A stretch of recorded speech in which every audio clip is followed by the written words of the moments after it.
듣보들과 함께 영화를 통해 교양을 넓힙니다. 듣고 보는 듣보 영화 지금 시작합니다. 레디 액션. 안녕하세요. 네, 안녕하세요. 안녕하세요. 진짜 이렇게 더울 수가 있는지 모르겠습니다. 겨드랑이 땀이 폭발을 해서 진짜 너무 수치스럽네요. 아니 매 여름마다 약간 이렇게 땀이 많았나? 이런 생각이 갱신하는 것 같아요. 매해. 너무너무 더워서 진짜 뭐 11월까지 더울 거란 얘기가 있던데 혹시 들으셨어요? 진짜 끔찍하네요. 저희 지금 매 방송마다 덥다는 얘기가 끊이질 않고 있고. 근데 매번 더우니까 진짜 이게 차라리 며칠 전에 그 한 일주일 내내 비 왔던 때 있잖아요. 그때가 나. 너무 더워서 그때는 그렇게 습하긴 했어도 덥진 않았으니까 너무 더워요. 자, 저희 이제 여름의 끝자락쯤에 와 있고 지금 녹음 시점은 7월 말이고요. 이게 방송이 송출되는 시점이 8월 12일이거든요. 더위의 어떻게 보면 절정의 이제 시기네요. 네, 그렇네요. 그런데 이쯤 되면 이제 저희가 약간 한풀 꺾이는 그때쯤이겠죠. 네, 올 여름에 가장 기억에 남는 것, 가장 잘한 게 있으면 뭔지 이야기를 좀 해볼까요? 뭐가 근데 있으세요? 정말 안타깝게도 더위밖에 기억이 안 나요. 올 여름은 그냥 내내 입에서 나온 게 더워. 18 더워. 조카 더워. 이거밖에 없어가지고 사실은 저는 조금 정말 기억에 남는다라고 하면은 정말 무서울 정도로 뜨거운 더위. 10월은요? 저는 6월부터 여름이었다고 치면 엄청 바빴거든요. 왜냐면 뭐 기말 과제도 그렇고 종합시험도 이제 7월 초에 있었고 그랬는데 학점도 좋게 나왔고 네, 종합시험도 통과하고 그래서 굉장히 저한테는 약간 그래도 성취가 있는 여름이라고 말할 수 있을 것 같아요. 네. 그리고 이게 덥다 보니까 제가 운전을 되게 무서워했잖아요. 네. 이 에어컨 없이는 이제는 더 이상 다닐 수가 없겠더라고요. 그래서 그냥 미친 듯이 하다 보니 운전 실력도 꽤나 많이 늘었습니다. 네. 그래서 이제 서울도 갈 수 있다. 원래 서울에 못 갔다. 근데 이제 많은 대교를 거쳐서 하루는 되게 그 일정이 하루에 2개를 해야 됐었는데 되게 타이트했거든요. 그 중간에 이동 시간이. 근데 그냥 진짜 그런 상황이 되니까 또 미친 듯이 하게 되더라고요. 맞아. 막 주차도 그냥 막 하고 막 이래가지고 이제 안 늦고 막 일정에 다 마무리하고 나니 되게 뿌듯하고 그래서 그래도 나름 뭔가 이뤄낸 여름이다. 아직 여름이 끝나진 않았지만 네 그렇습니다. 이래서 더웠지만 럭키 비키잖아. 럭키 비키잖아. 운전을 했잖아. 운전 실력 늘었잖아. 저는 집에서 이제 창작을 하고 있는데 제가 단편 소설 2편이랑 장편 소설을 쓰고 있어요 지금. 오. 근데 사실 이걸로 뭐 어디 투고를 하고 이런 게 아니고 왜냐면 아직은 너무 미흡하기 때문에 그냥 일단 써 내려가고 있거든요. 근데 이거를 시작을 못했어요 그동안 거의 8년 정도. 정말 소설을 한번 써보고는 싶다 생각만 하고 있다가 이제 시작을 한 건데 그게 제일 저한테는 잘한 일인 것 같아요. 일단 시작을 했다라는 것 자체가 내가 그 8년 동안 못 넘었던 문턱을 한 번 넘은 느낌? 그래서 이제 뭐 처음엔 너무 힘들었어요. 글 쓰는 과정이 왜 힘들었냐면 너무 쓰레기 같은 거예요 글이. 진짜로. 왜냐면 제가 그동안 눈이 너무 높아진 거예요. 왜냐면 맨날 노벨 문학상 상 받은 거 보고 무슨 부커상 상 받은 거 보고 이런 글들만 보다가 내가 내 글을 쓰려고 하니까 당연히 눈에 안 차잖아요. 근데 그 이면에 그거를 바라봤더니 내가 이 글로 뭔가 이루고 싶은 욕망이 있는 거예요. 그래서 그걸 내려놨어. 그냥 쓰자. 당연히 처음 쓰는 글이 좋을 리가 없잖아요. 그래서 그냥 일단 쓰다가 계속 고치다 보면 언젠가는 좋아지겠지. 그게 뭐 10년이 되든 20년이 되든 뭐 안 돼도 상관없고 그 마인드로 그냥 쓰고 있어요 조금씩. 너무 멋진데요. 맞아요. 그냥 하는 게 뭐든 그냥 하라 그랬잖아. 맞아. 그리고 막 그것도 그렇게 부담스럽게 하고 있지 않고 그냥 하고 있는데 그중에 하고 있는 또 다른 창작이 뭐가 있냐면 제가 지금 저희 아이들 학교에서 책 읽어주는 봉사활동을 하거든요.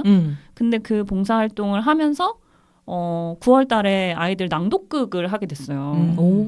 그래서 진짜 한 100페이지 정도 되는 초등학생 동화집 있잖아요. 조금 그래도 스토리 있는. 그거를 제가 다 낭독극 시나리오를 다 쓰게 된 거예요. 일이 커졌네요. 네, 근데 아니 어쩔 수가 없었던 게 거기에서 이제 그 책은 절판된 책이어갖고 시중에서 구할 수는 없는 책이었는데 도서관 사서 선생님이 너무 괜찮아서 이걸로 했으면 좋겠다라는 책이었고, 그러니까 약간 그게 다문화 가정 아이들까지 포용하는 그런 내용들이었거든요. 근데 이게 이제 처음부터 끝까지 챕터별로 나눠진 어떻게 보면 초등학생이 보는 소설이다 보니까 다 완독을 하고 그걸 줄이고 또 그걸 각색을 해가지고 시나리오를 만드는 과정을 해야 되는 거예요. 근데 저는 이걸 진짜 처음 해본 작업이니까 이게 이렇게 어려울 줄 몰랐는데 어쨌든 그거를 하고 이제 챗GPT 도움도 받았죠. 하면서 내가 이것까지 하게 되는구나 싶은 생각이 들고, 그 낭독극이라는 게 그냥 단순히 읽는 게 아니에요. 아이들 앞에서 낭독을 하는 거라서 유도를 해야 돼, 어떤 참여 같은 거를. 그래서 막 방귀쟁이 며느리, 첫 번째가 방귀쟁이 며느리인데 우리 아이들 방귀하면 꺼불값쇼 막 이러면서 애들 막 데리고 나와가지고 뭔가를 이렇게 유도를 계속 해야 되는 거라서 지시어가 엄청 많이 들어가고, 그리고 씬별로 장면 전환이랑 어떤 음향을 쓸 것인지까지 다 넣어야 돼요. 그 참여하는 아이들도 다 지도해야 되는 거잖아요. 그럼. 아니 그거는 아니에요. 어머니들끼리 하는 애들이 하는 게 아니라 책 축제에서 하는 거라서 그래서 제가 이거 하면서 나 이거 완전 영화 시나리오 쓰는 것 같아라는 느낌이 그렇겠지 진짜 들더라고. 되게 수준이 이제 어린아이의 수준이긴 하지만, 그래서 근데 그것도 좋더라고. 뭔가 내 글을 쓰는 폭이 넓어졌다고 해야 되나? 근데 사실 어린이의 시선으로 쓰는 게 더 어려워요. 그쵸. 그렇지 않아요? 네. 맞아요. 내가 모르니까. 걔네들의 마음을 모르니까 더 어려워. 그래서 저는 그거를 해보면서 내가 지금 에세이랑 교육용서적 논문 이런 거밖에 안 써봤는데 어쨌든 지금 소설이랑 시나리오까지 쓰고 있는 셈이니까 지금 나의 어떤 한계를 깨고 있는 느낌이 들어가지고 되게 좋게 생각하고 있어요. 봉사활동이긴 하지만 네, 그래서 그런 의미로 제가 오늘 책을 고른 게, 제가 낭독극을 써보다 보니까 이게 얼마나 힘든지 알겠는 거예요. 그래서 오늘의 책은 듣는 소설 시리즈 중에 첫 번째, 박정민 대표가 운영하고 있는 무제출판사의 천여름 완주라는 책을 고르게 됐거든요. 그래서 이 책을 볼 때 당시에는 낭독극을 쓸 때는 아니었고 다 보고 듣고 나서 그리고 이제 작업을 시작을 했는데 이 작가님도 이거 하면서 진짜 고민이 많았겠다. 그런 게 공감이 되더라고요. 왜냐면 저는 단순히 그냥 낭독을 하는 거지만 어쨌든 거기서 인터랙션이 있는 건데 이 천여름 완주 같은 경우는 그냥 일방적으로 때려야 되는 거잖아요. 듣는 거고. 그런 인터랙션은 없잖아요. 그러니까 이걸 어떻게 하면은 더 이제 와닿게 할 수 있을지에 대한 고민이 엄청 많았을 것 같더라고요. 그리고 제가 그동안 듣던 소설들과 오디오북들과는 좀 많이 다른 느낌이어서 오늘 그런 측면에서 좀 얘기를 해보고 싶어가지고 이 컨텐츠를 고르게 됐습니다. 그래서 제가 여러분들께도 책을 읽지 말고 듣는 소설로 듣고 와라 라고 이제 당부를 드렸죠. 그게 조금 다른 게 있어가지고 박정민 씨를 제가 너무 지금 여기서 욕망 해소하는 것처럼 계속해서 소환해가지고 이 컨텐츠 하고 있는 것 같은데 네, 얘기를 안 할 수가 없을 것 같은데 근데 제가 이분에 대한 저의 감정을 곰곰이 생각해봤는데 저는 사실 팬심은 아닌 것 같아요. 솔직히 얘기하면. 그럼 뭐죠? 그럼 무슨 심일까요? 아니 저한테 어떤 영감을 주는 사람이에요. 뮤즈야? 아니지 페르소나지 남자니까. 페르소나? 뮤즈일 수도 있고. 어쨌든 그래서 이제 어떻게 보면 내 안에 있던 그런 남성적인 창조성을 깨우는 그런 사람인 것 같고 여성성의 창조성을 깨우는 다른 아티스트도 최근에 발견했답니다. 아무튼 그래서 이제 이분의 행보가 저는 항상 저한테 영감을 계속해서 주기 때문에 따라가고 있는 것 같아요. 그 왜 내가 팬이 아니라고 했냐면 난 뭐 다 보지 않아. 내가 팬이면 다 봤겠지.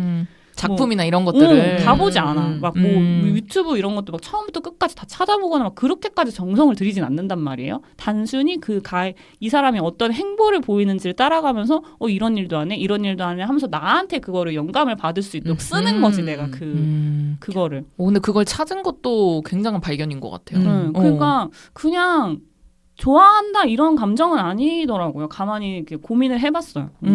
그래서 이분의 행보가 저는 항상 궁금하고 기대되고 그런데 이제 요즘에 국제도서전에서도 직접 무제 출판사가 나와서 굿즈도 팔고 책도 팔고 하면서 조금 시끄러웠죠. SNS가.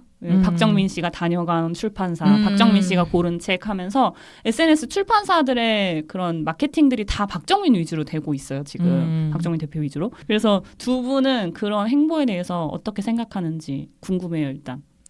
근데 저는 당연히 그렇게 시작할 수밖에 없다고 생각을 해서 되게 나름 소규모의 CEO로 열심히 하려고 하는 것 같거든요. 그리고 너무나 그의 어떤 알려진 것들이나 이런 게 너무 필요하고 네, 그래서 저는 좀 부정적으로 보는 시선이 있다고 해서 사실 그게 궁금했어요. 왜 그렇게 보일까? 당연한 거 아닌가? 내가 만약에 박정민님처럼 그렇게 출판사 대표가 됐어. 그럼 당연히 그렇게 누구나 하지 않을까라는 생각이 들거든요. 나도 그렇게 생각해. 되게 나름 전략적으로 잘 하고 있는 것 같다라는 생각이 들어서. 그리고 저는 사실 그게 박정민 씨 잘못이 아닌 것 같은 게 그 사람은 그냥 왔다 간 것뿐이고 왔다 가서 찍힌 사진과 왔다 가서 픽했던 그 책들이 그냥 마케팅의 도구로 그 출판사가 사용을 하고 있는 거잖아요. 근데 그것 때문에 왜 이 사람이 욕을 먹어야 되지? 그런 게 좀 안타깝기도 하고 그 원래 조금 사람이 영향력이 커지면은 욕을 먹지. 베베 꼬인 사람들이 맞아요. 붙기 마련이기 때문에 생깁니다. 어쩔 수가 없는 것 같아요. 근데 이제 뭐 그런 얘기들은 있죠. 약간 인플루언서 마케팅 같은 느낌이잖아요, 이게.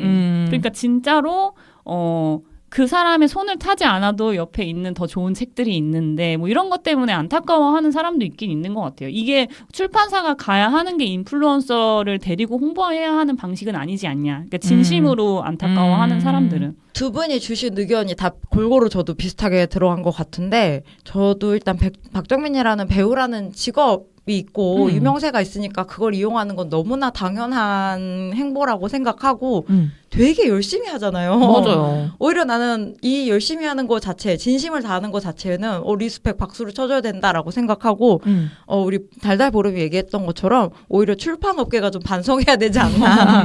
네, 저는 좀 그렇게 봤어요. 네, 그리고 그거를 고깝게 보는 거는 진짜 어쩔 수 없음. 그거는 막을 수 없어. 사람이 유명해지면은 맞아. 뭐 욕하는 사람은 당연히 일각에서 나올 수 있다라고 생각하고 저는 박정민 씨가 그리고 이 듣는 소설에 대해서 뭔가 좀 더 지평을 연 것 같아서 그 부분도 되게 긍정적으로 생각이 들고 되게 좋은 영향력이라는 생각도 하고 있거든요. 네, 그래서 뭐 욕하는 건 어쩔 수 없지만 그 막 거기 막 댓글에 박정민이 무슨 탑 배우도 아니고 탑 배우 맞는데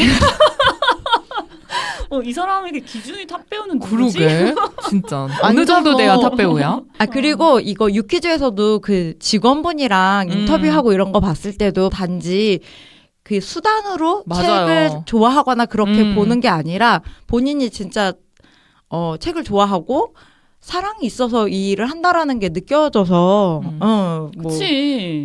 책을 만든다는 거는 진짜 책을 좋아하지 않고는 할 수 없어요. 그리고 이런 듣는 소설 같은 경우도 본인의 어떤 문제의식에서 출발을 했잖아요. 그럼 당연히 이제 진정성이나 이런 게 담길 수밖에 없기 때문에 정말 수단으로서만 활용이 된 건 아닌 것 같아요. 그러니까 만약에 그 사람이 진짜 수단으로서만 페이크 사용을 했다라고 하면 욕 먹지. 근데 아니기 때문에. 맞아. 그리고 저는 이분이 일단 출판업계에 뛰어들고 자기 얼굴을 까기 시작한 순간부터 욕먹을 거 각오하고 했다고 생각해요.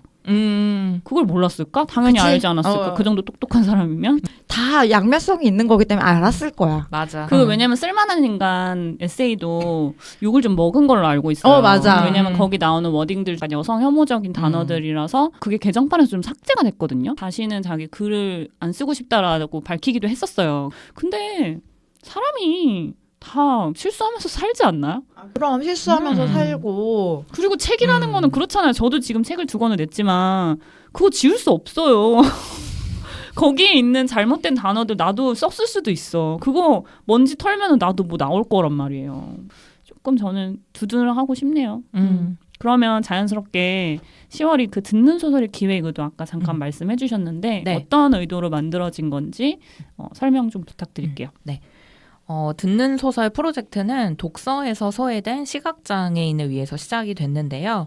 대부분의 오디오북이 인쇄본 출간 이후 제작된다는 점에 주목해서 기획 단계에서부터 오디오북을 우선적으로 고려해서 제작을 했다고 합니다.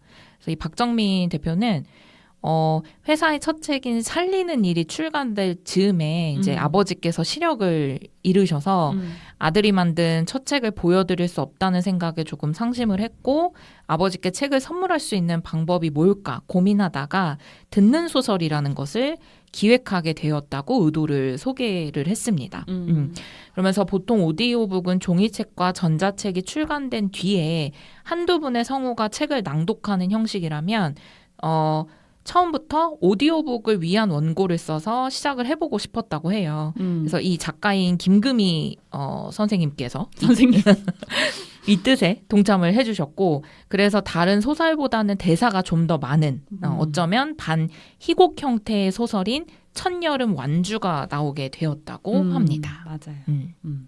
김금희 작가님을 또 제가 자연스럽게 소개를 해드리겠습니다. 네. 저는 예전에 책을 한 2권 정도 봤던 것 같은데 이번에 조금 디깅을 한 것 같아요. 그 첫여름 완주를 보고 문장력이 너무 근데 이 작가들의 특성이 좀 있어요. 이야기를 잘 구조화하는 작가들도 있고 문장이 미친 사람들이 있는데 김금희 작가님이 약간 문장에 힘을 되게 많이 주시면서도 또 빼기도 하면서 되게 미적인 그거를 잘 살리시는 분이거든요. 그래서 이제 이번에 저도 팬 아닌 팬이 돼서 북토크에 가가지고 이제 작가님께 선물도 막 드리고 그랬거든요. 저랑은 또 약간 공통점이 있는 게 천주교 신자세요. 제가 보는 그 가톨릭 주간지 월간지 이런 데 가끔 글을 올리시거든요. 네. 근데 그 글도 너무 잘 쓰는 거예요.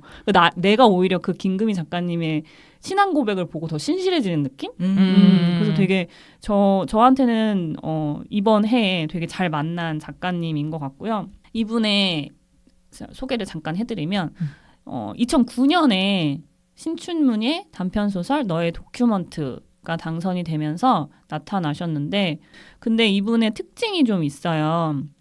일단은 그 감정을 굉장히 섬세하게 짚어내는 능력이 있거든요. 근데 그게 어떤 감정이냐면 현대인들이 가지고 있는 되게 복잡하고 미묘한데 언어화할 수 없는 그런 감정들 그거를 엄청 잘 포착을 하시고 외롭고 이제 소외감이 들고 근데 그 와중에 또 연대감이 드는 것까지 같이 이제 짚어내는 능력들이 있고요. 그리고 넓고 평범한 그 옛날 것들 그런 것들에서 어떤 보물을 찾아내는 눈이 있더라고요. 그래서 이번에도 이제 뭐 비디오 뭐 이런 낡은 것들 옛날 할아버지 수첩 이런 것들을 통해서 보여주기도 나이키 하고 박스 맞아요. 그런 거를 되게 잘 꺼내 보시는 것 같은데 이분이 크리스마스 타일이라고 밀리 서재에서 연작 소설 하실 때 그때도 이제 소설에서 그 성당 다니는 주인공들이 등장을 해서 그걸 좀 관찰하려고 성당에 왔다 갔다 하시다가 영세를 받은 케이스시더라고요. 그래서 수녀님이랑 막 얘기를 하는데 수녀님이 예전 소설들을 쭉 이렇게 얘기를 하면서 들으시더니 원래 주님이 항상 옆에 계셨네요. 그런 얘기를 하셨더라고요. 그래서 그 전작에도 보면은 좀 이렇게 믿는 사람들에 대한 이야기들이 조금 나왔던 것 같아요. 되게 신기하더라고요, 그게. 그리고 아픈 현실도 굉장히 덤덤하게 보듬으면서 받아들이려는 그런 용기들을 보여주기도 하고요. 간혹 좀 힘든 글들이 있었는데 제가 그 제목이 정확히 지금 기억이 안 나는데 되게 우울한 글이 하나가 있긴 있었어요. 근데 첫여름 완주는 사실은 굉장한 해피엔딩이고 꽉 닫힌 결말이기도 하고 되게 아름다운 수준에서 끝났지만 그 전작들은 좀 이렇게 이어지지 못하는 경우들이 좀 많이 있습니다. 네. 그래서 이게 제가 봤을 때는 김금희 작가님이 쓰신 작품 중에서 가장 밝은 작품이 아닌가 그런 생각도 좀 해보게 돼요. 첫여름 완주 이제 줄거리에 대해서 가지 언니에게 부탁드리겠습니다. 네, 일단 주인공 손열매는 글을 못 읽는 할아버지를 대신해서 영화의 자막을 맛깔나게 읽어주다가 이제 포텐이 터진 거죠. 그걸 계기로 성우가 됩니다. 하지만 룸메이트이자 선배였던 고수미가 돈을 떼고 도망가는 바람에 뭔가 사람과 돈을 다 잃고 우울증으로 목소리를 잃을 처지 이릅니다. 그러다가 고수미의 고향 완주로 돈을 받으러 가야겠다라고 결심을 하고 좀 뭔가 떠밀리듯 완주로 향하게 되는데요. 거기서 수미 엄마를 만나지만 수미 엄마 또한 이미 오래전에 딸과 연락이 끊겼다며 돈이 없다고, 줄 수 있는 돈이 없다고 대답을 합니다. 이 얘기를 듣고 이제 돌아가려던 손열매는 수미 엄마가 붙잡게 됩니다. 그래서 결국 오갈 데 없던 손열매는 그곳에 머물게 되면서 뭔가 외계인 같은 청년 어저기를 비롯해 보호자 없이 방치된 양미, 장례 지도사 일을 하며 투병 중인 수미 엄마 등의 마을 사람들과 함께 관계를 쌓아가면서 서로가 서로를 위로하게 되는 내용입니다. 네. 그 여기에서 등장하는 완주마을 완평은 양평이더라고요. 네. 그리고 완주는 원래 있는 곳이긴 하지만 그 완주가 아니고 이제 가상의 마을로 이름을 가지고 오신 것 같은데 양평이랑 완주랑 합쳐서 완평이 된 게 아닐까? 그래서 뭐 경의중앙선 이런 얘기가 나오는 거군요. 양평이라고 하더라고요. 그리고 보면은 이제 막 두물머리를 연상케 하는 그런 장면들도 조금 들리기도 하고요. 그러면 우리 인물을 간단하게 한번 이야기를 해보려고 하는데 주인공 열매 그리고 열매 할아버지에 대해서 시월님이 소개해 주세요. 네. 주인공 열매부터 소개를 해드리도록 하겠습니다. 어린 시절 창세기 비디오 가게 딸로 까막눈인 할아버지를 위해 마스크라는 영화를 실감나게 전달했던 경험을 바탕으로 프리랜서 성우라는 직업을 갖게 된 열매인데요. 자신도 모르게 우울증을 앓고 있던 열매는 빚을 남기고 사라진 선배 고수미의 고향 완주마을을 찾게 되고 다양한 사람들을 만나며 변화하는 과정을 겪습니다. 겉으로는 틱틱대지만 마음을 열고 나면 누구보다 따뜻함을 지닌 인물이고요. 그리고 열매의 할아버지가 있는데 살아생전에는 시멘트공으로 마스크 영화를 가장 좋아하셨던 열매의 할아버지는 돌아가신 이후 열매의 꿈속에 나타나 조언을 해주거나 열매를 응원하고 지지해주는 역할로 나오게 됩니다. 네. 좋습니다. 그러면 이 소설의 핵심 인물인 어저기. 어저기. 어떤 사람일까요? 어떤 사람? 어떤 인물? 일단 어저기의 본명은 강동경이고요.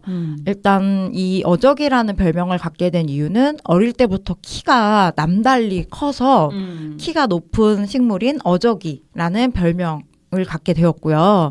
어저기는 외진 전나무 숲에서 홀로 살고 있는 뭔가 외계인인가 싶을 만큼 수수께끼를 갖고 있는 그런 청년이고요. 인간 밖의 능력을 가지고 있는 것으로 보여져서 그리고 다른 사람들의 기분 상태라든지 이런 것들을 냄새로 통해서 알 수 있는 능력을 좀 가지고 있는 것 같아 보입니다. 인간에게는 되게 회의적이지만 내면은 굉장히 따뜻함을 지닌 인물로 성우는 김도훈 배우가 맡았습니다. 네, 너무 찰떡이었죠. 네, 맞아요. 열매는 고민시 배우. 고민시 배우. 네, 할아버지는 최양락님. 그리고 저는 양미와 친구들 그리고 수미 엄마에 대해서 소개를 해볼게요. 수미 엄마는 일단 그 완주 마을에서 장례 지도사 맞죠? 네. 염을 한다라는 표현이 있더라고요. 장례 지도사의 일을 하고 있는 사람인데 수미는 대학 가서 완평을 다시 오지 않았다고 표현을 하더라고요. 그래서 아버지가 돌아갔을 때에도 수미는 온 적이 없고 엄마는 그동안 계속 장례 지도사로 일을 하면서 살았는데 그 완평에 안 좋은 일이 있었어요.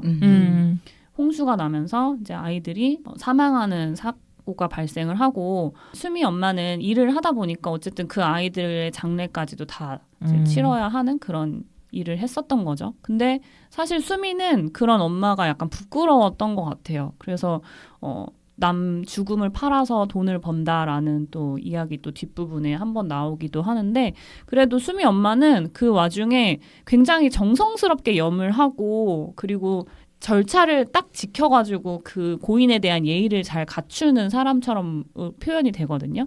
그리고 굉장히 시크한 것 같지만 열매가 왔을 때 60만 원에 방 한 켠을 내주면서 네 그냥 같이 살자 하고 이제 두릅도 따주고 밥도 차려주고 하면서 편안하게 대해주는 그런 네 인물입니다. 그래서 결국에는 열매가 수미 엄마를 통해서 어떤 관계 그리고 내가 가지고 있는 취약성 같은 것도 돌아보게 되면서 자기 스스로를 다시 한번 껴안게 되는 그런 결정적인 계기를 맞게 되죠. 근데 아프다 보니까 이제 그 항암 치료를 하고 있었는데 나중에 또 다시 그 치료를 받으러 들어가야 하는 상황에 맞이하게 되고요.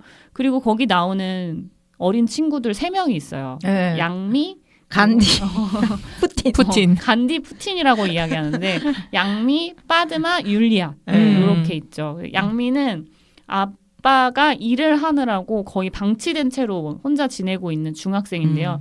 굉장히 당돌하고 불닭볶음면을 좋아하고 섹스라는 말도 서슴지 않게 하는 네, 그런 친구입니다. 근데 양미는 어떻게 보면은 조금 외로운 것 같기도 해요. 그래서 이 양미를 집 밖에서 꺼내내려고 파드마 그리고 율리아라는 친구가 매일 와서 양미의 집을 두드리는데요. 파드마는 우리나라 말로 하면 연꽃이라는 뜻이고 네, 인도 말이죠. 파드마. 네, 그 요가에서도 파드마라는 말을 자주 씁니다. 오. 아무튼 인도 출신이다 보니까 이제 양미가 간디라고 부르기는 하는데 사실 이거는 친구들끼리니까 할 수 있는 말인 거죠. 우리가 그런 말 함부로 하면 큰일 나죠. 그리고 율리아는 러시아 출신이기 때문에 이제 푸틴이라고 불립니다. 그래서 한국인 양미는 근데 이제 파드마와 율리아 같은 경우는 여기가 다문화 아이들이 조금 있는 동네인 건지 아무래도 시골이다 보니까 그래서 양미를 구출하는 이유는 양미가 좋아서이기도 하지만 만약에 양미가 출석 일수를 제대로 채우지 못해서 뭐 퇴학을 당하거나 제적을 당하거나 아니면은 다른 학교로 가야 하는 상황이 오면 그 학교의 인원 미달로 학교가 폐교되는 상황이 맞아요. 오게 되는 거예요. 그래서 그런 여러 가지 이유들 때문에 몰려다니면서 같이 학교를 지키자라는 식으로 네, 표현이 계속 되고 있고요. 굉장히 귀엽게 등장을 해서 나올 때마다 기분이 좋더라고요. 맞아요. 네. 그 외에 혹시 생각나는 다른 인물들 있으세요? 저는 정혜라. 네. 자기 이거 좋아하니? 스고르 사부송. 목소리 연기가 박준면 배우님이 너무 그 굵직하면서도 그 귀에 착착 붙더라고요. 맞아요. 그래서 캐릭터가 되게 자주 등장하진 않는데 되게 꽂히고 인상 깊었어요. 네. 그리고 이장님도 현실에 있을 법한 뭔가 입산 이장님 캐릭터 나는 절대 말 못해 하면서 막 내가 입이 무거우니까 나는 절대 말 못하지. 근데 너무 슬슬슬슬 불고 나는 몰라. 안 돼. 그거 중간에 너무 웃겼어. 오리백숙 해놨으니까. 뭐 능이도 났대 뭐 이러면서 하는데 그 너무 현실 연기가 배성우 배우 맞나요? 맞아요. 네. 너무 그 캐릭터 2개가 좀 인상이 많이 깊었던 것 같아요. 맞아. 정혜라는 진짜 인상 깊죠. 그죠. 네, 그리고 수미는 좀 수미 얘기를 해보고 싶은데 원래는 좋은 사람인 것 같은데 이제 어떻게 보면 현실 사회에 찌들어가지고 이렇게 표현하기 그렇지만 타락해가는 어떤 인간의 군상 같은 느낌? 맞아요. 설거지도 안 하고 집에 처박혀가지고 마우스만 두들기고 키보드만 마우스랑 두들기고 있고 단타를 치네 마네 하는 그 주식에 미친 사람들 있잖아요. 그러니까 상당히 좀 안타깝죠. 그래서. 근데 제가 그 부분을 들을 때 생각났던 게 실제로 요즘에 그렇게 청소를 아예 안 하고 완전 방치했다가 업체를 불러서 한 달에 한 번씩 치우거나 혹은 새를 그냥 이제 세를 못 내고 다른 집으로 이사를 갈 때 그대로 방치를 해놓고 이사를 가는 거예요. 완전 쓰레기장을 만들어 놓고 그런 청년들이 많대요. 여자들이 더 많대요. 그리고. 그러니까 수미가 그게 생각났어. 맞아. 그게 약간 요즘 시대의 어떤 한 단면을 직접적으로 보여주는 것 같은데 수미가 그런 역할을 하더라고요. 나갈 때는 되게 멋들어진 옷들 명품 같은 거를 입고 가지만 사실은 그건 다 대여였고 진짜 짝퉁이었고 네. 그런 인물들이 좀 생각이 나고요. 전 남친은 어때요? 젓갈을 담아 몰라.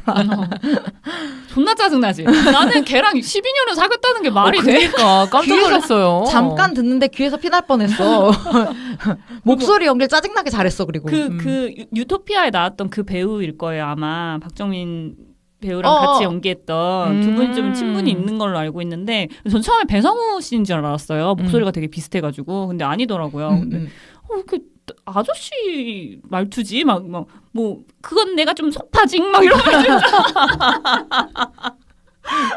그래서 너무 안 어울려가지고 사실 조금 거기서 좀 깼던 것 같아. 그 목소리는. 네.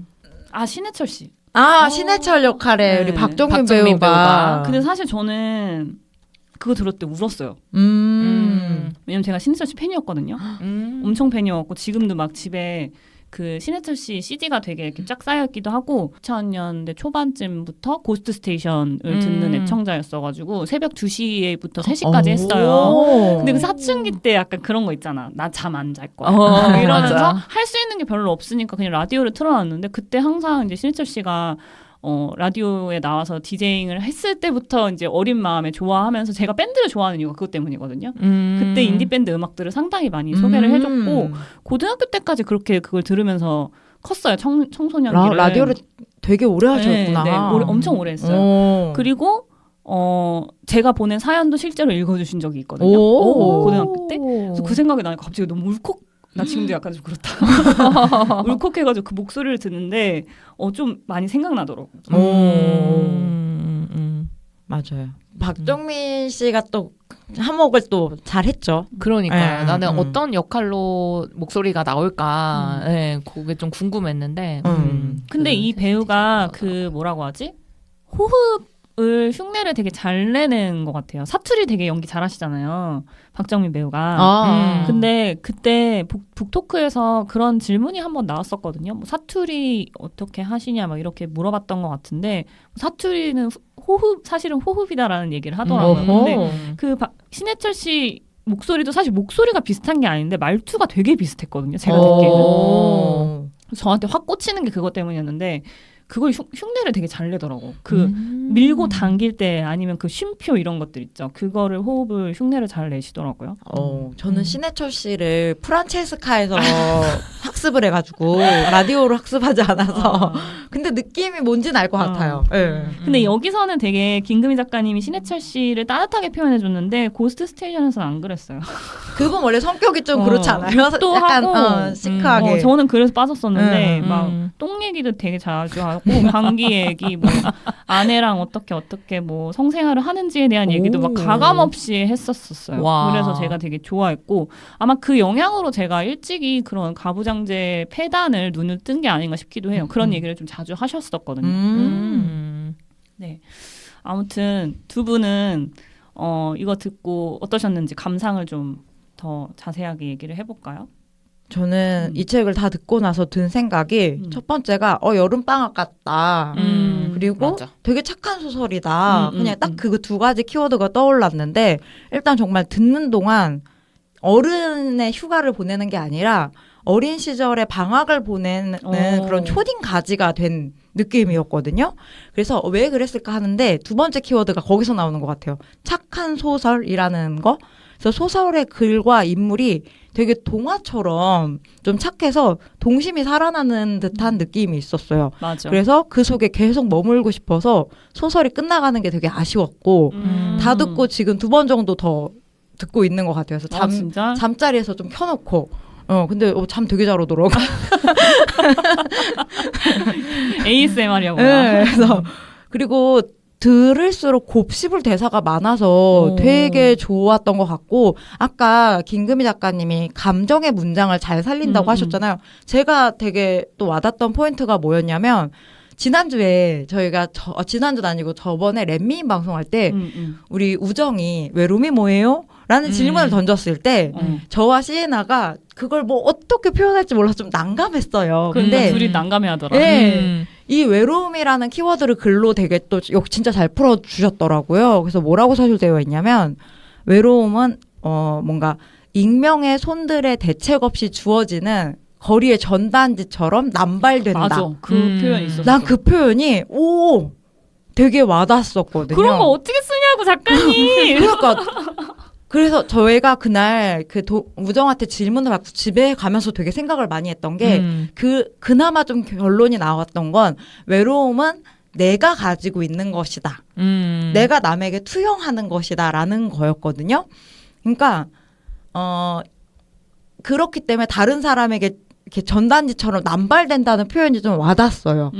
네. 그래서 이러한 충동을 떨치고 무심하게 길을 걷는 감각이 이제 살아날 때 이제 외로움을 좀 떨치고 받아들이는 그런 느낌인 것 같아서 그래서 논둑으로만 바라보고 한낮의 볕으로만 보며 주인보다 늦게 걷는 개를 늙은 개로만 보는 것 이게 이제 외로움에서 조금 벗어나는 인간 그 여름의 그 머릿속 그런 것들 좀 표현된 건데 알아차림이지. 그러니까 지금 여기 알아차림 그대로 받아들이는 거. 감정은 근데, 허상이니까. 외로움이라는 것은 그것들을 봤을 때 쟤는 저런데 나는 왜 이러지? 뭔가 이런 것에서 오는 내가 가지고 있는 거잖아요. 네, 그래서 되게 표현을 잘했다라는 게 그 표현에서 느껴졌고. 그러니까 지금 그거를 제가 배우고 있는 불교 용어로 얘기하면 모든 괴로움은 내 안에서 비롯되기 때문에 그거야. 그것만 탁 놓으면 끝나는 거란 말이야. 이 쉬운 거를 그런 언어로 표현한 게 그러니까 이게 말이 되냐고 이게. 익명의 손들에 대책 없이 주어지는 전단지래잖아. 난 진짜 너무나도 거기서 떵 충격을 먹었어. 그래서 어쨌든 이 글이 일단 진짜 그렇게 너무 좋았고 그리고 주제를 표현한 모든 글과 이런 것들이 참 좋았는데 그걸 또 듣는 걸로 저희가 들었잖아요. 대사를 또 너무 잘 살리잖아 배우들이. 맞아요. 연기가 너무 좋았고 거기에 플러스 뭐 풀소리라든지 이런 박자, 맞아요. 이런 연출 맞아. 이게 다 완벽해서 저는 이것도 여기저기 영업하고 다녔어요. 아 진짜로. 그리고 이따도 얘기하겠지만 듣는 소설에 되게 매료가 됐다. 맞아. 진짜 좋더라고요. 그래서 정말 이 사람의 관계와 이 따뜻함에 대해서 계속 이렇게 품고 가고 싶은 그런 책이다. 시원 어땠어요?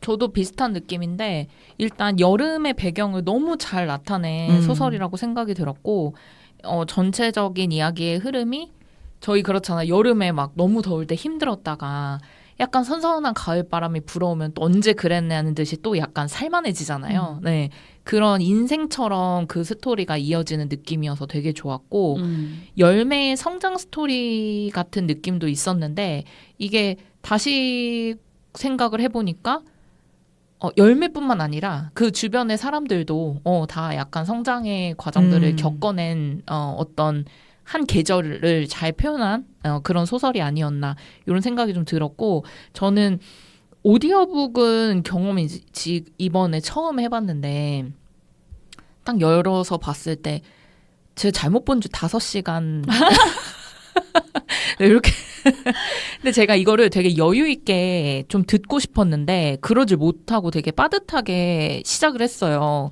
그러다 보니까 너무 좋은 문장이 많아서 저도 좀 수집을 하고 싶었는데 이게 약간 목표가 이거를 완주해야 다 들어야 된다가 목표가 되다 보니까 좀 그 수집을 못해서 그게 좀 아쉬웠는데 진짜 표현력이 굉장한 것 같아요. 이 작가님 자체가. 맞아.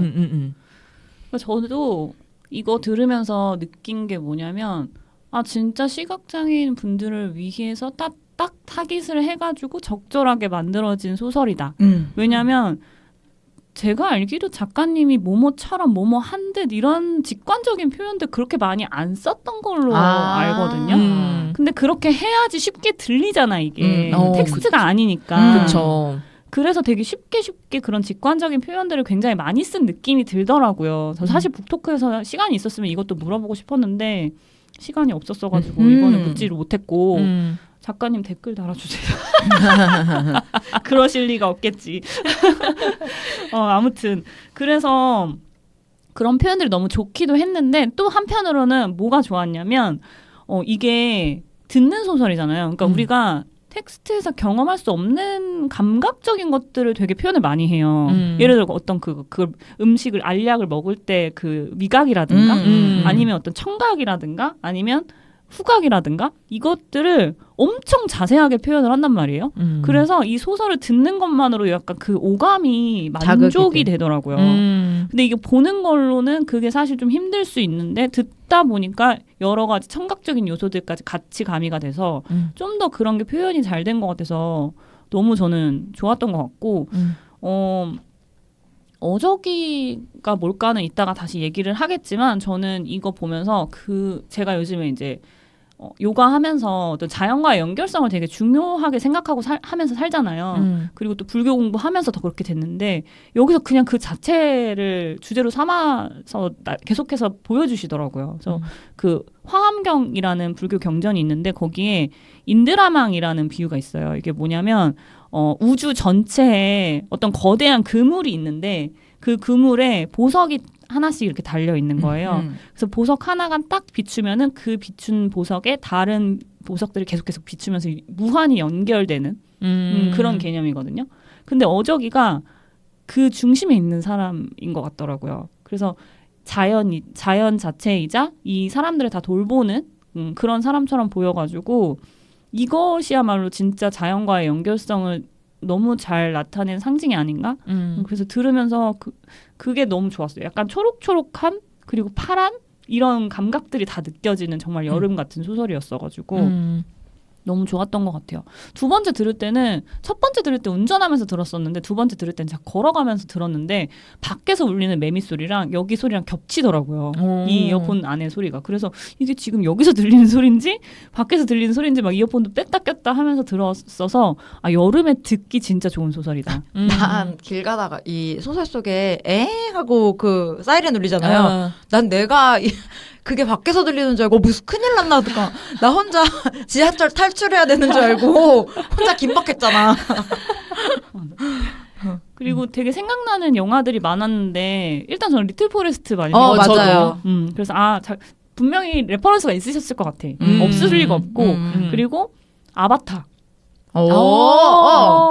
나무랑 교감하는 거. 나도 그 아바타 생각났어. 근데 실제로 작가님이 말씀하셨던 인터뷰 중에 있더라고요. 아바타를 레퍼런스로 나도 썼다. 딱 그거 느꼈어. 네, 그 얘기도 있었고 또 생각나는 작품들이 여러 개가 있었는데 그 작가님 자체가 여러 가지 영화 작품들을 레퍼런스로 가지고 와서 만드신 것 같다라는 생각이 중간중간에 좀 많이 들었던 것 같습니다.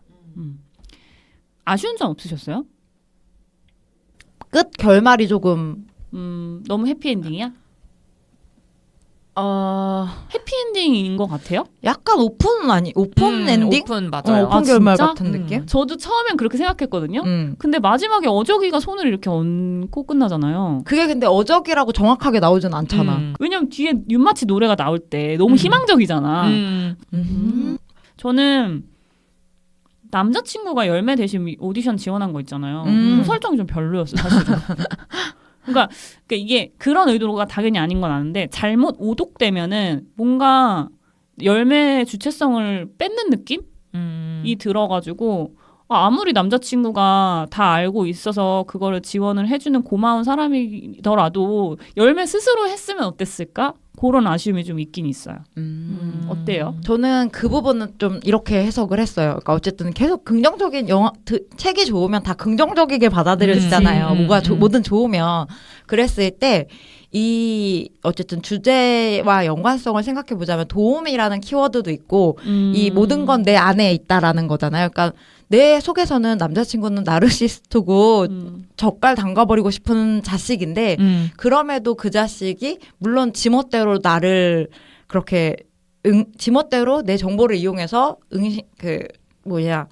지원은 하긴 했지만 그걸 계기로 얘가 좀 나올 수 있는 계기가 되잖아요. 어쨌든 모든 인간에게는 뭔가 남을 돕고자 하는 그게 물론 지를 위했던 걸 수도 있지만 그런 게 있었다라고 그냥 저는 그렇게 좀 해석을 해봤어요. 그러니까 도움이 될 수도 있는 거예요. 찢어 죽일 놈 같은 경우에도 결국에는 그 일로 이제 열매가 다시 좀 나아가는 계기가 되는 것도 있으니까. 저도 도움을 줬다 쪽으로 생각을 했거든요. 전 남친이. 그리고 굉장히 오랜 기간 만났기 때문에 그런 열매 안에 있는 마음들도 알아차려서 그렇게 좀 도와줄 수 있었던 것 같다라는 생각도 해봤어요. 내가 장기연애를 안 해봐서 잘 모르나 보다. 그 감각에 대해서. 네. 그리고 저는 어저기가 삼각김밥 머리를 하고 있다고는 상상이 잘 안 가는 거예요. 근데 잘생겼대. 그니까. 그래서 제가 그때 완주 기념 전시회를 잠깐 열었었잖아요. 팝업으로. 그래서 가서 포스터를 누가 그린 걸 봤는데 안 잘생겼어. 삼각김밥 머리가 잘생길 수가 없어. 그래서 작가님 왜 이거 삼각김밥 머리를 왜 표현했을까? 그게 김도훈 배우 엄청 잘생겼잖아요. 그게 좀 아쉽더라고. 그리고 최양락 아저씨의 목소리가 너무 젊다. 할아버지 치고는 그 부분 좀 아쉬웠다. 그러면 두 분은 오디오북을 들어보신 적이 있으세요? 다른 걸로?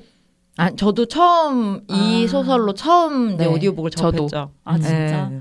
저는 몇 번 들어봤는데 소설도 들어보고 저는 비문학을 주로 많이 들어요. 왜냐하면 이제 뭐 시간이 없는데 누가 떠먹여줬으면 좋겠다 하는 그런 게으른 마음에 가끔 틀어놓기는 하거든요. 근데 이렇게 즐기진 않는 게 비문학은 확실히 오디오북으로 들었을 때 휘발돼. 몰입이 안 돼요. 그리고 몰입이 잘 안 돼요. 그래서 이번에 윌라에서 김영하님 그 수피를 박정민 배우가 읽어가지고 단 하나의 삶 들어봤는데 이게 집중해서 안 들으면 그것도 휘발되더라고요. 그러니까 문학 이거는 오히려 소설이기 때문에 어떤 그런 긴장감이나 이런 게 있다 보니까 리듬을 타서 더 집중이 되는 것 같은데 그런 비문학은 조금 힘든 부분이 있어요. 수필은 비문학이 아니긴 하지만 어쨌든 소설이 아닌 경우에는 좀 그렇기도 하더라고요. 그리고 예전에 제가 들었던 소설은 요거는 저의 이렇게 개인적인 불호일 수도 있는데 저는 그 성우분들의 연기를 좀 힘들어하는 경향이 있거든요.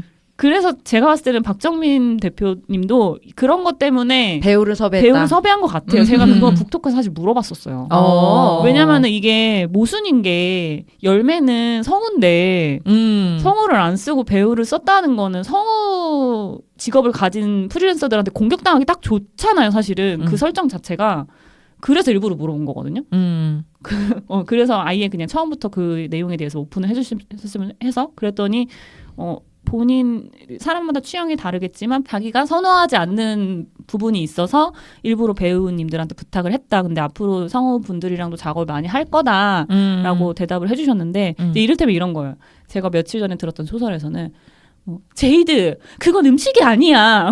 연극톤. 연극톤. 근데 그걸 못 견디겠어. 특히 내가 귀로 들을 때는 그게 너무 박혀 귀에. 이 연극일 때는 멀리 있기 때문에 그게 귀에 박히는 게 필요하단 말이에요. 근데 이어폰으로 들을 때는 그럴 필요가 없는데 그렇게 되는 게 조금 힘들고 그리고 저희 자체가 사실은 그 라디오에 드라마 읽어주는 성우분들의 스크립트를 들었던 세대가 아니잖아요. 그래서 더 어색한 걸 수도 있어. 맞아요. 저도 이 천여러 완주 듣고 다른 것도 이렇게 괜찮나 해서 이것저것 좀 들어봤는데 그 성우분들의 그 특유의 연극톤이 확실히 더 비교가 많이 되긴 하더라고요. 근데 그거 좋아하시는 분들이 있어. 왜냐면 윌라 인스타그램에서 보면은 가끔 그 성우분들 중에서도 유명하신 분들이 있더라고요. 성우 팬클럽 있잖아요. 근데 이제 그분들끼리 뭐 이렇게 하는 영상을 올리면은 밑에 막 뭐 살살 녹는다, 뭐 귀가 뭐 기르가즘 어쩌고 막 이런 거 저 봤는데 이거 못 듣겠는데.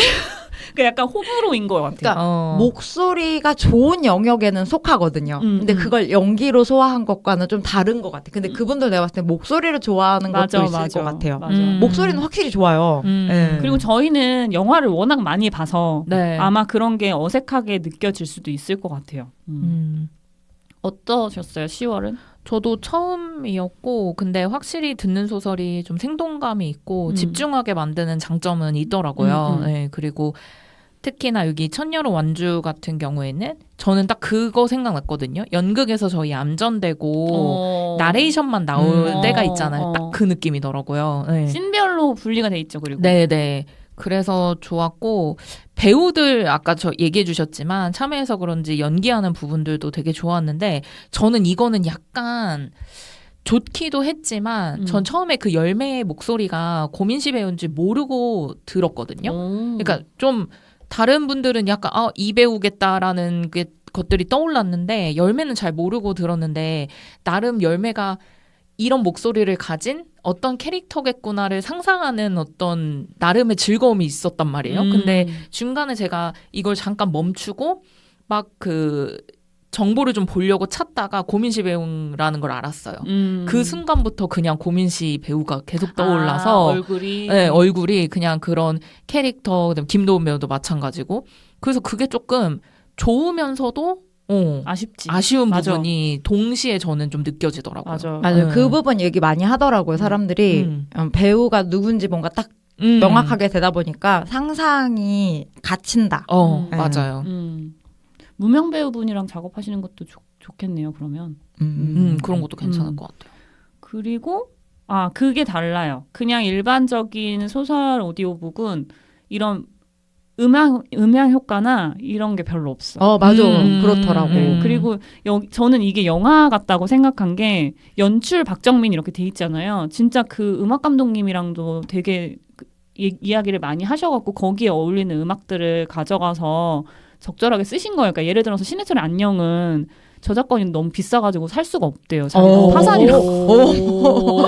그래서 이제 그 음악을 가지고 가서 이거 비슷하게 만들어 달라라고 하면 그 느낌이 나게끔 이렇게 해놓고 그 레너드 스키너의 어쩌고 막 그것도 비슷하게 가져가서 해놓고 그래서 가사 없이 이렇게 멜로디만 맞아요. 근데 저는 이제 신해철 씨를 좋아하니까 이거 안녕 아닌가? 노래가 되게 비슷한데 묘하게 달라. 그렇게 이제 얍실하게. 근데 오히려 그렇게 작업하는 것도 되게 어려웠을 것 같아요. 아니 근데 되게 쉽다고 하셨대요. 근데 음악 감독님은 정성을 좀 그래도 드리고 음악 감독 입장에서는 이미 있으니까. 왜냐면 이 박정민 대표는 가서 이거 못하지 않아요라고 했더니 이거 되게 쉬워하더니 막 1시간만 뚝딱뚝딱 딱 하셨다고 하더라고. 그때 북토 그때 얘기 들었거든요. 그래서 그런 부분이 다른 오디오북들이랑 좀 차이점이 있다라는 거. 그리고 저희 성우랑 배우 얘기를 또 한 번 더 하자면 이 차이가 있었던 것 같아요. 성우님들은 계속 힘을 주면서 대사를 하고 얘기를 하니까 듣는 것도 좀 기빨릴 수 있는데 배우는 정말 호흡이라는 걸 맞아. 가져가잖아. 힘을 줄 때 뺄 때가 있는데 그 차이 때문에도 또 달라지는 것 같아요. 듣는 입장에서 계속 힘을 주면서 들으면 힘들거든요. 또 장단점이 있는 게 배우분들이 약간 발음이 발음 이슈.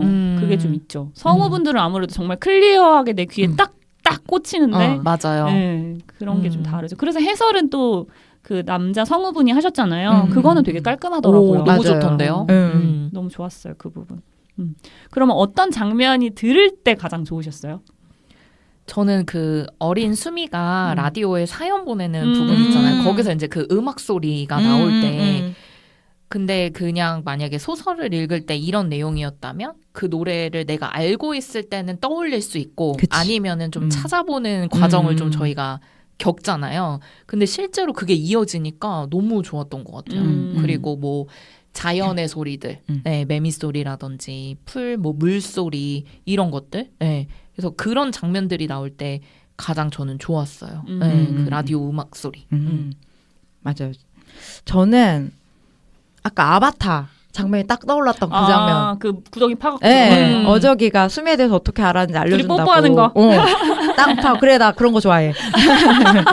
땅 파고 진짜 들어갔을 때 거기에 묘사가 너무 예쁘고 세밀하게 되다 보니까는 정말 눈앞에 이미지가 그려지더라고요. 그래서 맞아. 특히 그 장면에서는 열매가 나무를 감각하잖아요. 그래서 그 감각이 묘사가 되니까 진짜 세밀하게 묘사가 맞아. 되거든요. 곰팡이, 균 뭐 이런 것들부터 시작해서 균사체 막 이런 그게 이제 완전 딱 그 아바타의 느낌이 싹 나면서 내 눈앞에 그 광경이 싹 펼쳐졌어. 그러니까 그때 작가님이 뭐라 하셨냐면 소설가는 장면을 쓸 때 그 장면이 보여요라고 말씀하셨거든요. 그걸 그대로 쓰신 것 같아.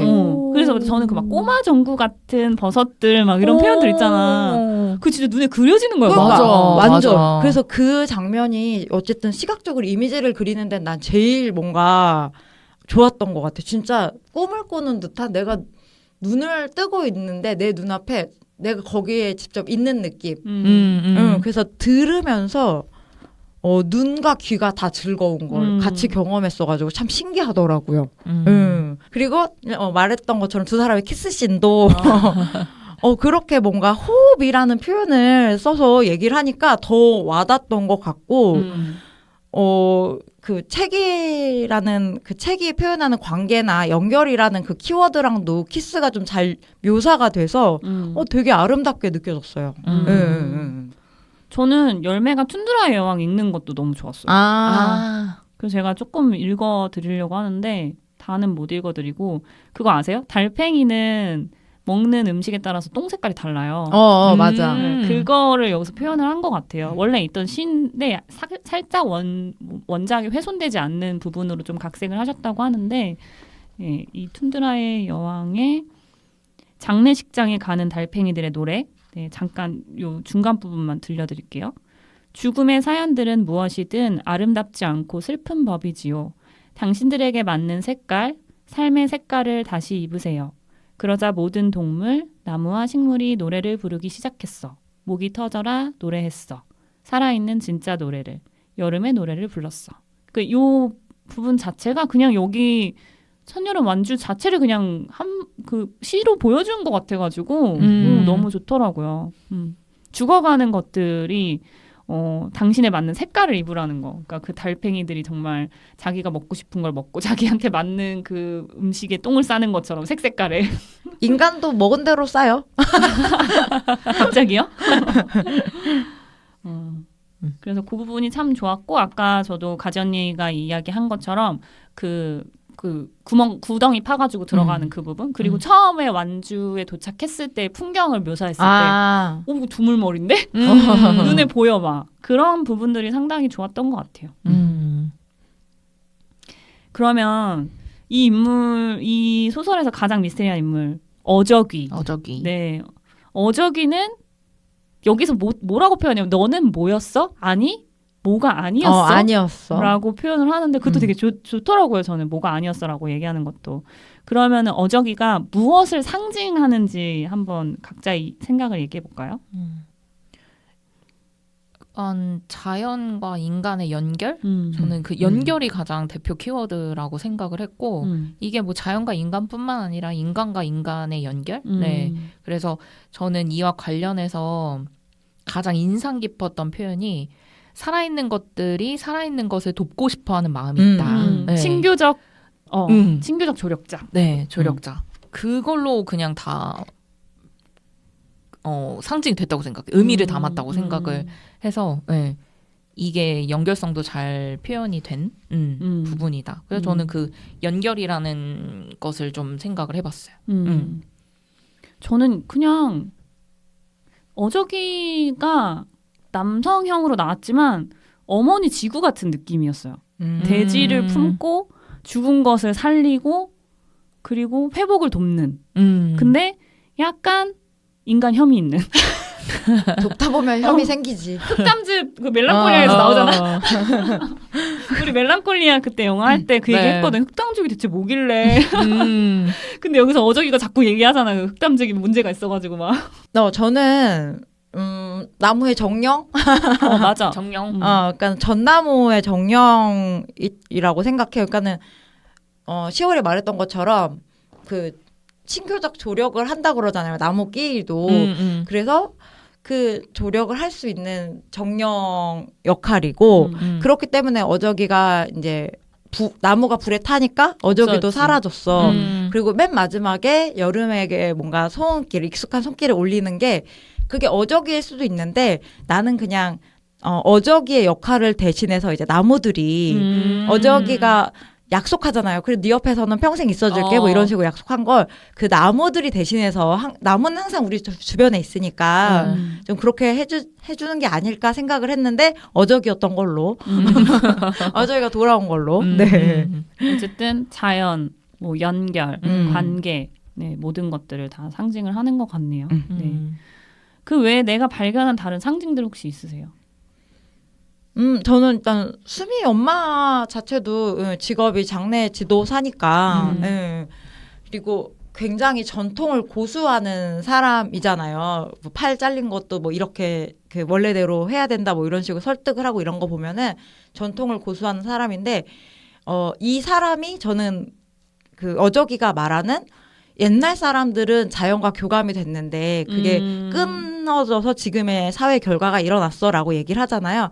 그러니까 수미는 끊어져서 그런 결과가 나온 사람인데 전 수미 엄마 같은 경우에는 그럼에도 끊어지지 않고 몇몇 사람들은 남았다라고 얘기하는데 그 전통을 보수하는 모습과 죽은 사람과 어쨌든 장례지도사는 대화를 하는 사람이라고 저는 생각을 하는데 그런 걸로 봤을 때는 소통을 끊임없이 이어가는 사람이라는 생각이 들었어요. 왜냐면은 어쨌든 그 조금 뭔가 외로워 보이고 힘들어 보이는 그 열매를 붙잡아 준 것도 처음에 수미 엄마였잖아요. 맞아. 그래서 아직까지 소통하고 이 사람의 힘듦을 감지할 수 있고 그것을 그냥 넘어가지 않는 옛날 사람 같은 모습을 가진 사람인 것 같더라고요. 전 투비. 아. 투비가 막 양미가 그러잖아요. 뭐 투비 나 투비의 그 투비다. 그래서 뭐 사느냐 죽느냐 그것이 문제로다. 그래서 이거 그러면 한번 수정하겠네 싶었거든요. 그랬더니 바로 사실은 그거는 존재하냐 존재하지 않을 것이냐에 대한 해석인데 오역이 된 거다라고 얘기를 하는데 그 투비가 짝짓기를 겁나 하잖아요. 근데 그게 약간 사랑처럼 보였어요. 사랑의 상징?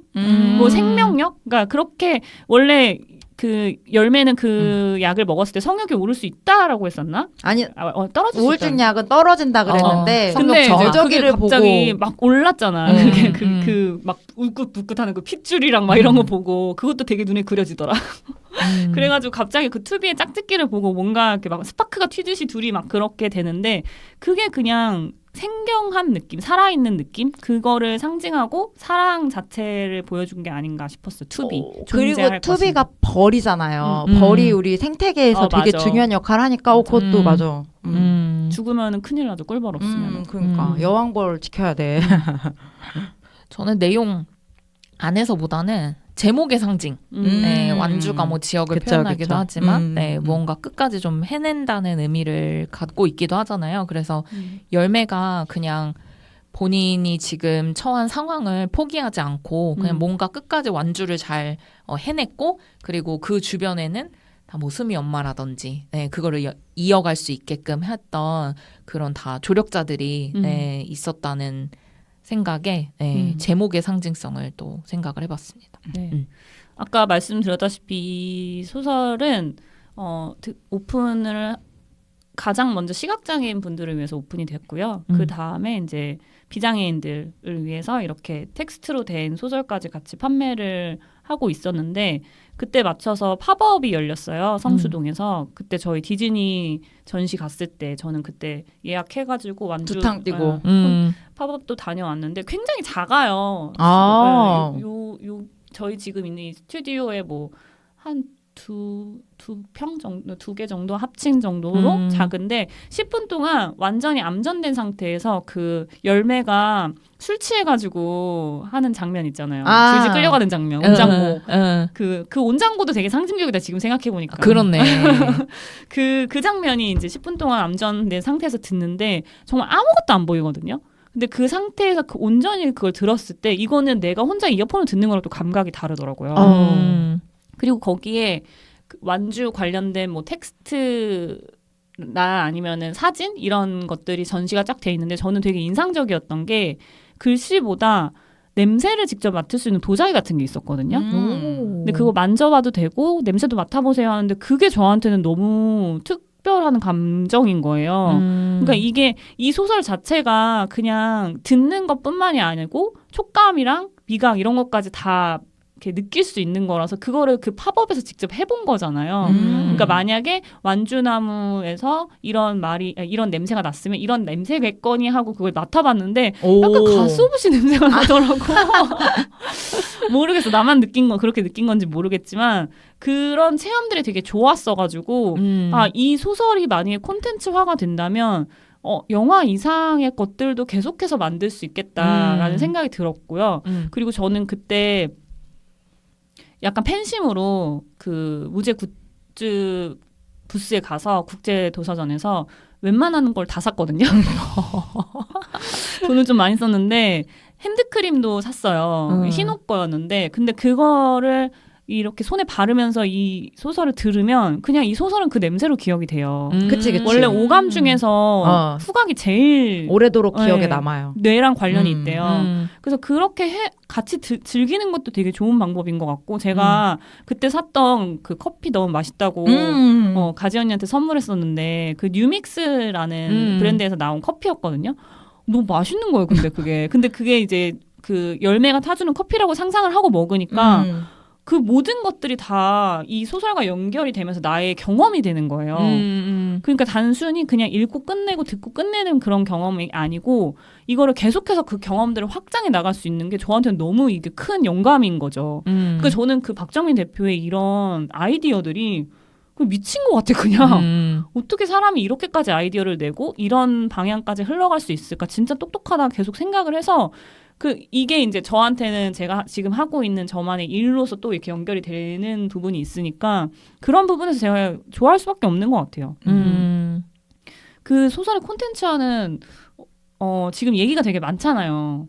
지금 굿즈 관련해서도 올해 서울국제도서전에서 책보다 굿즈가 더 많다. 뭐 이런 얘기가 되게 많았는데 두 분은 그런 점에서 어떻게 생각하세요? 어쩔 수 없다.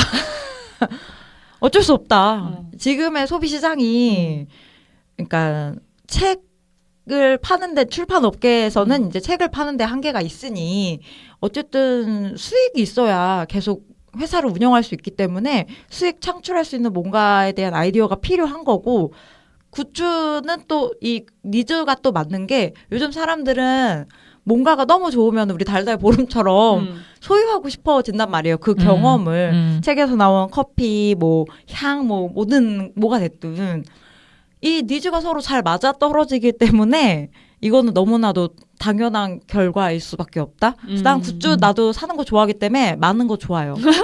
실용적인 거 경험할 수 있는 거 난 좋습니다. 맞아요. 얘기해주신 뭐 수익적인 부분도 그렇지만 진짜 요즘 사람들은 경험 자체를 너무 중요하게 생각하고 좋아하기 때문에 아니 성수에서 팝업이 그렇게 많이 무슨 브랜드마다 다 들어가잖아요. 성수, 현대백화점 뭐 난리 나지 뭐. 이유가 있다라는 거죠. 그래서 오조갱 수건 갖고 싶어가지고 그 난리를 치고 그러니까 그런 것들이에요. 못 샀잖아 결국엔. 그러니까 좋아하면 진짜 그런 것까지 다 내가 취하고 싶은 그런 마음들이 있기 때문에. 근데 이게 상충하는 부분이 있는 게 지식인들이라고 대표되는 국제도서전에서 책을 이렇게 많이 읽는다는 사람들이 환경 생각을 안 하는 거죠. 왜냐하면 도서전 끝나면은 쓰레기가 진짜 말도 안 되게 나온대요. 하긴 굿즈만 해도 그 포장지나 뭐 이런 것들 생각해 봤을 때 그러니까 그게 정도껏 나와야 되는데 그러니까 저는 그런 건 싫어요. 진짜 필요 없는 책갈피 남발 스티커 남발 이런 거 말고 차라리 저는 이분을 두둔하는 건 아니지만 자꾸만 좋은 얘기가 하게 되는데 할 거면 차라리 이 소설 안에서 같이 경험할 수 있는 진짜 그런 콜라보가 필요한 것 같아요. 다른 도서들은 좀 그런 게 좀 아니었어요? 별로 없어. 그런 면에서는 저도요. 뭐 티셔츠 그만 만들어도 돼. 필요 없어. 에코백 제발. 저도 아까 전에 얘기했던 게 실용적인 거라고 했던 게 바로 요런 포인트예요. 그러니까는 책에서 나온 거랑 연결해서 진짜 의미가 있는 것들을 만들어 주시면은 좋지만 정말 남들 다 만든다고 만드는 것들은 조금 의미가 없지 않나 싶기도 해요. 그러니까 그 차이인 것 같아요. 얼마만큼 고민하고 이걸 기획을 했냐, 아니면 그냥 남들 하는 것처럼 했냐, 그 차이가 큰 것 같아요. 솔직히 핸드크림 팔고 커피 판다고 했을 때 왜 만들지? 저걸 왜 사지? 했는데 그때는 그냥 사고 싶어서 산 게 아니고 별로 할 게 없었어. 왜냐면 나는 에코백 이런 거 사고 싶지 않으니까. 그래서 그냥 어차피 살 거 내가 쓸 거를 사자라고 생각해가지고 핸드크림이랑 커피를 산 건데 이게 소설이랑 연관이 되면서 커피를 마실 때마다 소설 생각이 나고 핸드크림을 바를 때마다 소설 생각이 나니까 이거야말로 다른 경험이더라고요. 그래서 진짜 앞으로 할 거면 좀 이렇게 하셨으면 좋겠다. 아니, 봐봐 핸드크림을 팔더라도 그게 지금 종류가 한 개였어요 거기는. 근데 그것도 좀 더 확장할 수 있다. 뭐 완주의 물향, 잣나무 숲 향 뭐 이런 식으로도 기획을 할 수 있는 거니까. 그래서 앞으로 만약에 콘텐츠화가 된다면 이런 것들을 좀 만나고 싶다. 뻔한 거 말고.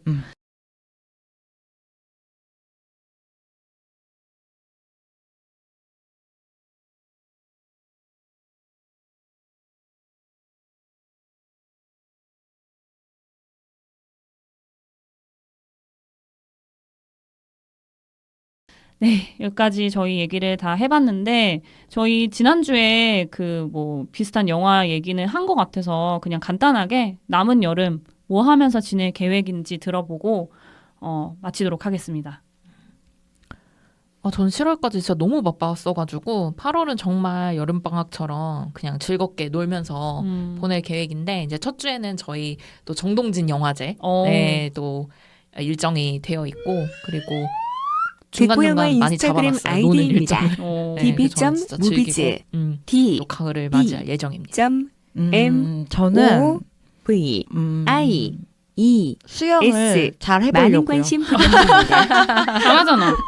지금 자유형밖에 못한단 말이에요. 그래서 버터플라이를 하자면 저희 이제 제가 어떤 모임이 있는데 되게 오래된 모임인데 공교롭게도 거기서 다 수영을 하고 있더라고요. 그래서 우리 버터플라이를 꼭 해내자라고 해서 수영을 좀 열심히 하고 싶습니다.